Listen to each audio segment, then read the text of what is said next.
Les gars, j'espère que vous allez bien. Moi, ça va tranquillement, on va dire. Parce qu'aujourd'hui, on se retrouve pour une nouvelle vidéo. On va parler de Xavi. On va parler un petit peu de tout ça. Je suis un peu mitigé dans mon sentiment parce que Xavi a annoncé hier qu'il ferait son départ à la fin de saison, donc au mois de juin, voire juillet. J'ai un sentiment un petit peu mitigé. Je ne sais pas si réellement quelque chose de positif ou si c'est un peu flou.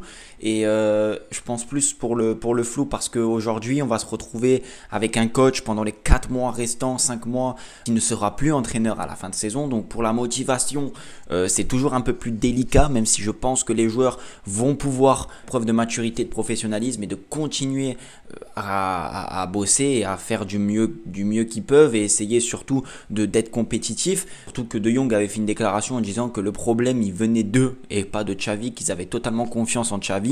Hier, Xavi a dit, je vous mets à l'écran, c'est une situation qui requiert du bon sens et j'ai décidé que le 30 juin, je ne continuerai pas comme entraîneur du Barça. Nous en avons parlé avec Laporta et le secteur sportif et je pense que le club a besoin d'un changement de dynamique. En tant que culé, en pensant au club et aux joueurs, je pense qu'ils se libéreront et seront plus calmes. Je ferai de mon mieux pendant les 4 mois restants. Voilà, en gros, c'est ce que Xavi globalement a dit. Il a dit que voilà, il allait partir. Voilà, c'est ce que Xavi a dit hier après le match. Donc ça a été décidé avec Laporta, avec les dirigeants. Je pense que voilà, s'il y avait défaite hier et il y a eu défaite, je pense que Xavi devait annoncer ça, il a dû le garder pour lui, on a discuté avec Laporta. Et puis voilà, Xavi est parti, Xavi va partir surtout, il est toujours là, toujours en poste. Hier, j'avais déjà préparé une vidéo là-dessus qui était avancée. En fait, j'avais préparé ça à l'avance. Je n'avais pas pris en compte le fait que Xavi allait démissionner lui-même. Et j'avais même pas pris en compte que aujourd'hui, en ce jour-là, en ce dimanche, le Barça allait être sans entraîneur au mois de juin. J'avais préparé une petite vidéo et je vais vous la mettre, je vais vous mettre un extrait de la vidéo que vous allez voir que dans la vidéo, en fait, j'explique que si Xavi part, par qui il faut le remplacer et c'est le sujet de la vidéo, ça colle parfaitement. Donc voilà, je vous laisse avec la vidéo, c'est parti. Donc on va remettre déjà le contexte. Xavi est arrivé il y a maintenant plus de 2 ans, d'accord. Il a récupéré une équipe de Ronald Koeman du FC Barcelone où c'était très compliqué. On n'était pas bien au classement, je crois qu'on était en dessous de la première partie de tableau, on était 10e ou 9e, un truc comme ça. Il a récupéré, on est remonté avec des Aubameyang, avec des Luc de Jong, vous vous en souvenez de cette période très difficile pour nous, Barcelonais. Europa, bref, très compliqué. La première année, il nous qualifie en Ligue des Champions et la seconde année qui était l'année dernière, il gagne la Liga. Il a progressé, il y a quand même eu des axes de progression, on a vu et on a retrouvé le sourire en tant que supporter du Barça parce que l'année dernière on a recommencé à gagner. Faut pas non plus tout enlever à Xavi, ça c'était pour la remise un petit peu au point de où il est parti. On se retrouve dans une situation et Xavi est dans une situation où maintenant il a l'équipe. C'est-à-dire que en plus des joueurs pas au niveau du Barça, un bon recrutement, il y a eu une nouvelle hiérarchie qui s'est mise en place. Non, sincèrement, le club est redevenu stable, en tout cas interne. Xavi a eu les recrutements qu'il voulait, a eu les joueurs qu'il voulait. Il y a des joueurs quand même de qualité à certains postes. Donc sur ça, il n'a plus d'excuses de l'équipe, il n'a plus d'excuses de temps parce que voilà, maintenant ça fait plus de 2 ans qu'il est là. Il est censé avoir travaillé et réglé certaines choses et malheureusement, on voit un petit peu trop de problèmes encore présents à l'heure actuelle au FC Barcelone où Xavi, on voit qu'il n'a pas forcément bossé. Pour moi, s'il doit être changé, c'est par qui? Par qui? Est-ce que on va le changer par un coach inexpérimenté ou est-ce qu'on va le changer par un coach expérimenté? Ça c'est une vraie question parce que pour faire venir un entraîneur jeune, inexpérimenté qui va repartir sur un cycle, c'est-à-dire nouveaux joueurs, nouvelles idées de jeu, une nouvelle année de transition, est-ce que c'est la bonne solution? Je ne sais pas. Est-ce que par contre le faire partir pour un coach expérimenté, je donne juste un exemple, c'est pas forcément, c'est juste un exemple. Mettons José Mourinho. Voilà, José Mourinho, il arrive au Barça.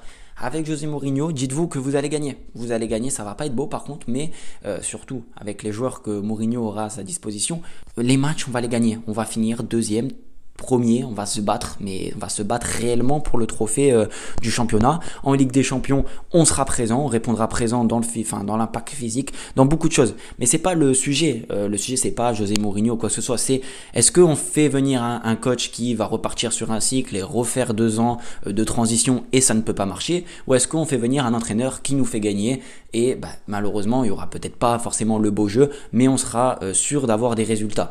Moi, je pense que si on fait partir Xavi, la meilleure solution, c'est de prendre un entraîneur expérimenté et un entraîneur capable de faire gagner. Voilà, je pense que ça c'est le Graal, ça serait le Graal, c'est de changer un Xavi pour un entraîneur qui a de la bouteille et qui est capable de gagner le genre de match qu'on a perdu récemment. Je pense la chose la plus positive et surtout que là pendant les 5 mois, il faut préparer l'après Xavi, il faut commencer déjà à regarder et à qui on va faire et confier les rênes du Barça parce que c'est pas une tâche facile et franchement le Barça est préparé et ça c'est cool. Maintenant pour conclure un peu cette vidéo, est-ce que c'est une bonne chose que Xavi parte? Parce que moi, j'étais du côté qui défendait encore Xavi par rapport au fait qu'il ait un peu plus de crédit, qu'il soit ancien Barcelonais, par rapport au fait que moi, je suis quelqu'un qui aime bien Xavi et qu'il a fait du boulot pendant ces 2 ans.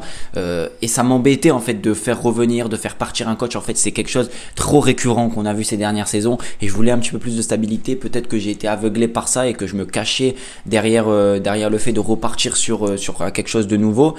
Mais avec du recul, avec la déception et le match d'hier, encore une manita qu'on prend à la maison. Le recul, je pense que c'est une bonne chose et Xavi a eu l'honnêteté de le dire lui-même parce que voilà, il aime le Barça, donc il s'est automatiquement enlevé de l'équation et il va faire en sorte que le Barça prépare la saison prochaine. Est-ce que Xavi mérite de partir? Est-ce que Xavi mérite tout ce traitement?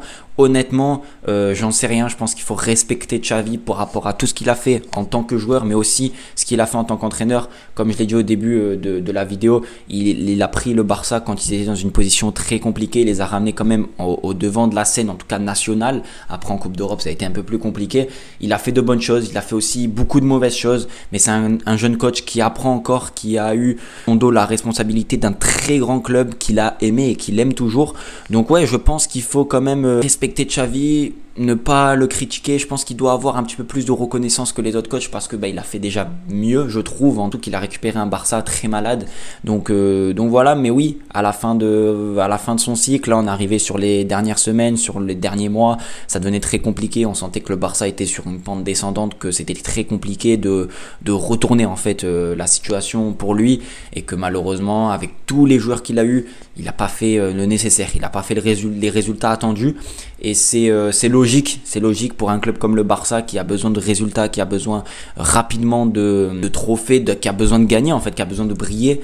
Il faut pas faire trop non plus de tendresse et être clair. On va être honnête entre nous supporters.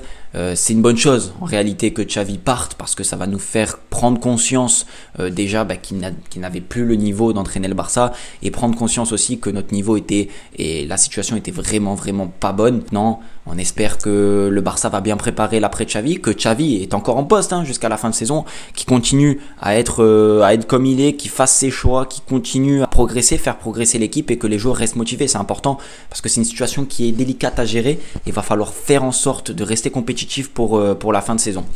Je ferai une petite vidéo pour un peu parler des candidats possibles pour la saison prochaine pour le FC Barcelone, mais voilà, je prendrai le temps d'analyser tout ça, de vous faire une vidéo un petit peu plus correcte et vraiment bien détaillée. Les gars, je vous dis à la prochaine, prenez soin de vous et votre famille, on reste soudés, c'est compliqué en ce moment. Voilà, allez, ciao les gars.